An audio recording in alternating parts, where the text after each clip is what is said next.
Hi, I'm Victor, and I'd like to talk a little bit about the 1 to 10 scale. It's a really simple tool, but it's amazing how effective it can be.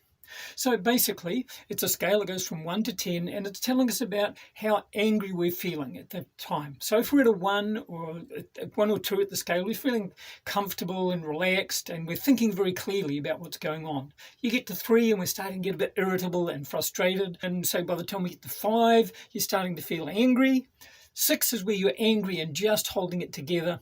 And then 7 is where you're angry and just starting to lose it.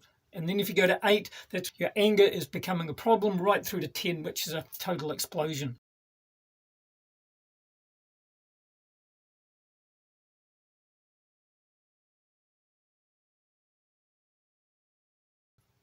Now, sometimes the 1 to 10 scale is talked about in the same way that you talk about a traffic light. So the green is when you're in 1 to 4. So you're thinking clearly, you're coping with situations that come along, and you're good, you're calm and relaxed.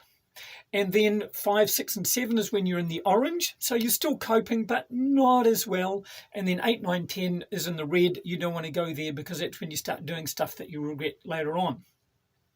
Now, if you think about it, there's 2 numbers in there that are really useful to be able to recognize. We can notice that we're at a 4, and we will keep on going up to 5, 6, 7 if we keep on doing the same thing, if we don't do something different. Because what we want to do is at that point, we want to have a little flag that goes off in our head that says, hey, now is the time to stop and think about what you need to do for you and the people around you to stay safe. So that's really important if we can get that, because that's the ideal time to intervene.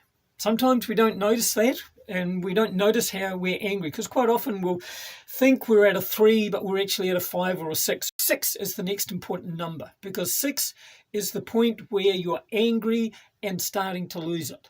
So at that point, that's really your last chance, when you're still thinking reasonably clearly and are reasonably able to act in a way that is going to work well.